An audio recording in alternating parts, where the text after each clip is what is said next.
Price Lord. ஆண்டவராகிய இயேசு கிறிஸ்துவின் நாமத்தினாலே இந்த ஆகஸ்ட் மாதம் முதல் நாளிலே உங்கள் யாவரையும் கிறிஸ்து இயேசுவின் நாமத்தினாலே ஆசீர்வதித்து வாழ்த்துகிறேன். இந்த மாதத்திற்குரிய வாக்குத்தத்தம் ஏசாயா தீர்க்கதரிசன புஸ்தகம் 41 அதிகாரம் 10 நீ பயப்படாதே, நான் உன்னுடனே இருக்கிறேன். திகையாதே, நான் உன் தேவன். நான் உன்னை பலப்படுத்தி உனக்கு சகாயம் பண்ணுவேன். என் நீதியின் வலதுகரத்தினால் உன்னை தாங்குவேன். பிரியமானவர்களே, இந்த மாதத்திலே இந்த வாக்குத்தத்தத்திலே கடைசி பகுதி, என் நீதியின் வலதுகரத்தினால் உன்னை தாங்குவேன். ஆம், கர்த்தருடைய வலதுகரம் நம்மை தாங்கக்கூடியதாக இருக்கிறது. வேத வாக்கியங்கள் எல்லாம் தேவ ஆவியினால் ஏவப்பட்டு எழுதப்பட்டிருக்கிறது. பிரியமானவர்களே, இந்த நாளிலும் இந்த மாதத்திலே தேவன் தம்முடைய பிள்ளைகளை அவர் தாங்குகிறவராய் இருக்கிறார். எப்படி என்றால், சூழ்நிலைகள் நம்முடைய வாழ்விலே கொடியதாய் காணப்படுகிறது போல தெரிந்தாலும் நம்முடைய காலங்கள் அவருடைய கரத்தில் இருக்கிறது. அவர் தம்முடைய வலது கரத்தினாலே அவர் தாங்குகிறவராய் இருக்கிறார். வலதுகரம் என்று சொன்னால் அது ஒரு பலம் நிறைந்தது, ஒரு வல்லமை படைத்தது, ஒரு அதிகாரம் உடையது, ஒரு சமத்துவம், ஒரு சத்துவம் நிறைந்த ஒரு காரியத்தை குறிக்கிறதாய் இருக்கிறது. இந்த நாளிலே நம்முடைய ஆண்டவர் தம்முடைய பிள்ளைகளை அவர் நீதியின் வலது கரத்தினால் தாங்குகிறவராய் இருக்கிறார். அப்படி என்றால் ஒரு உண்மையான, ஒரு உறவான, ஒரு நேர்த்தியான ஒரு காரியத்தை அனுகூலமாய் நம்முடைய வாழ்க்கையிலே செய்யத்தக்கதாக அவர் தம்முடைய கரத்தினாலே அவர் தாங்குகிறவராய் இருக்கிறார். ஒரு இடது கைக்கும் வலது கைக்கும் வித்தியாசங்கள் இருக்கிறது. இடது கையில் செய்கிறது அவ்வளவு பலம் நிறைந்ததாக இருக்காது. சிலர் இடது கை பழக்கமுள்ளவர்களாக இருப்பார்கள். ஆனால் வலது கரத்தினால் பழக்கமுடையவர்கள் தங்களுடைய பலன் முழுவதையும் அதிலே செலுத்துவார்கள். அதனுடைய சக்தி, அதனுடைய பலம் அதிகமாக காணப்படும். அப்படி என்றால் நம்முடைய தேவன் அதிக வல்லமை படைத்தவர். தம்முடைய பிள்ளைகளை எந்த சூழ்நிலையிலையும் அவர் ரட்சிக்கக்கூடியவர் என்பதற்கு அந்த வலதுகரம் அடையாளமாக இருக்கிறது. இந்த வசனத்திலே நான் உன்னுடனே இருக்கிறேன் என்று அவர் சொல்லுகிறார். நேற்றைய தினத்திலே கூட வாழ்வை வளமாக்கும் வார்த்தையிலே, தேவ வார்த்தையிலே உன்னுடனே இருக்கிறேன் என்று சொன்ன வார்த்தையை நான் அதிகமாய் அங்கே குறிப்பிட்டேன்.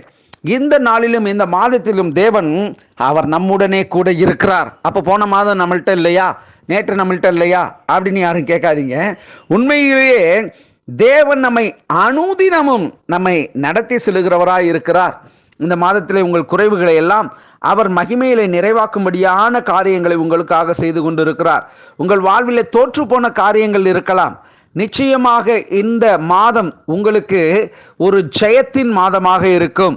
ஒரு நிச்சயமான ஒரு முடிவை உங்கள் வாழ்க்கையிலே ஏற்படுத்தக்கூடிய ஒரு காரியங்களாக இந்த மாதத்தில் நீங்கள் நடக்கிறதை காண்பீர்கள்.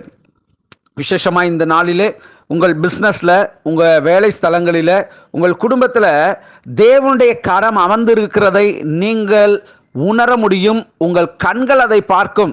மனிதர்களுக்கு முன்பதாக, என் சத்துருக்களுக்கு முன்பதாக ஒரு பந்தியை அவர் ஆயத்தப்படுத்தி இருக்கிறார் என்று வார்த்தையின்படி உங்கள் மேலே தேவனுடைய வலதுகரம் இருக்கிறதை சத்துருக்கள் காண்பார்கள். அவருடைய கரம் உங்கள் மேல் நிழலிடுகிறதை நீங்கள் காண்பீர்கள். கர்த்தர் உங்கள் வாழ்விலே பெரிய காரியங்களை செய்கிறவராய் இருக்கிறார். நான் செபிக்கிறேன். பரிசுத்தமுள்ள நல்ல தகப்பனே, ஆசீர்வாதமான இந்த ஆகஸ்ட் மாதத்திலே உம்முடைய பிள்ளைகளுக்கு நீர் கொடுக்கிற நம்முடைய வார்த்தைகளுக்காய் ஸ்தோத்திரம். என் நீதியின் வலது கரத்தினால் உன்னை தாங்குவேன் என்றபடி போகும் பொழுதும், திரும்பும் பொழுதும், அமரும் பொழுதும், எழுந்திருக்கிற பொழுதும் உம்முடைய வலது கரம் உம்முடைய பிள்ளைகளாகி எங்கள் ஒவ்வொருவரையும் தாங்குவதாக. ஆண்டவரே, சத்துருக்களுடைய கண்ணிகள் தெரித்து போகட்டும். வன்கண்கள், பொறாமைகள், எரிச்சல்கள் எங்கள் குடும்பங்களையும், எங்கள் சபைகளையும், சபையின் ஜனங்களையும், ஆண்டவரே நாங்கள் செய்யும் காரியங்களிலேயும் ஆண்டவரே உம்முடைய பாதுகாப்பு இருக்கும்படியாய் ஜெபிக்கிறேன். என்னுடைய பிரயாணங்கள், இந்த மாதத்திற்குரிய சகல நன்மைகள், ஆசீர்வாதங்கள் எல்லாம் உம்முடைய நாமத்தினாலே எங்களுக்கு வாய்ப்பதாக. ஆண்டவரே, இந்த மாதத்தில் நீ அறியாததும் எட்டாததுமான காரியங்களை செய்ய போகிறதற்காய் நன்றி. ஆண்டவரே, எங்கள் வாழ்க்கையில் இந்த மாதத்தில் ஒரு பெரிய காரியத்தை நாங்கள் உம்முடைய சமூகத்தில் எதிர்பார்க்கிறோம் என்று காத்திருக்கிற பிள்ளைகளுக்கு நீர் அற்புத அடையாளங்களை செய்தருள்வீராக. இந்த மாதத்தில் பிறந்த நாளை, திருமண நாளை காண்கிற பிள்ளைகளுக்கும் உம்முடைய ஆசீர்வாத நன்மைகள் திரட்சியாய் உண்டாகட்டும். சுகமும் பலனும் ஆரோக்கியமும் சௌக்கியமும் தீர்காயுசும் எங்களுடைய வாழ்விலே, எங்கள் ஜனங்களுடைய வாழ்விலே என்றென்றைக்கும் நிலைத்திருக்கட்டும். எங்கள் தேசத்தில் உம்முடைய நன்மைகள் பெருகட்டும். கர்த்தர் நீர் எங்கள் தேசத்தை ஆளுகிற தலைவர்களை ஞானமாய் ஆண்டவரே அவர்கள் தேசத்தை ஆளும்படியாக உம்முடைய ஞானத்தை கட்டளையிடுவீராக. ஒவ்வொரு அதிகாரத்தில் உள்ள ஆண்டவரே நபர்களுக்காக செபிக்கிறோம், ஒவ்வொரு டிபார்ட்மெண்ட்டுக்காக செபிக்கிறோம், ஒவ்வொரு ஜனங்களுக்காக நாங்கள் உம்மை நோக்கி பார்க்கிறோம்.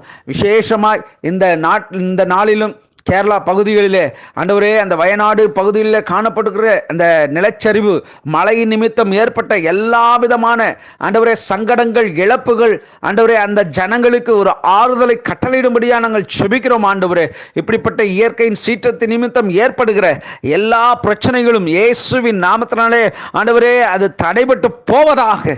எங்கள் தேசம் செழிக்கட்டும், எங்கள் ஜனங்கள் வாழட்டும். ஆண்டவரே, விவசாயிகள், விவசாய நிலங்கள், விவசாயத்திற்கான காரியங்கள் ஒவ்வொன்றும் ஆண்டவரே எங்கள் தேசத்தில் இன்னும் பெருகட்டும்.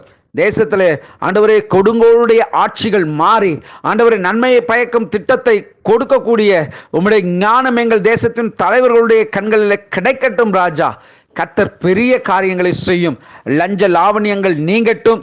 தேசத்திலே சமாதானமும் சந்தோஷமும் ஒற்றுமையும் அமைதியும் பெருகுவதாக என்று கிறிஸ்து இயேசுவின் நாமத்தினாலே பிரகடனப்படுத்துகிறேன், கட்டளையிடுகிறேன். உம்முடைய ஆட்சியும் உம்முடைய ராஜ்யமும் இந்த பூமியிலே நிலைத்திருப்பதாக. கிறிஸ்து இயேசுவின் நாமத்தினாலே எங்களை அர்ப்பணித்து ஜெபிக்கிறோம் ஜீவனுள்ள பிதாவே. ஆமேன், ஆமேன். God bless you. கர்த்தர் உங்களை ஆசீர்வதிப்பாராக.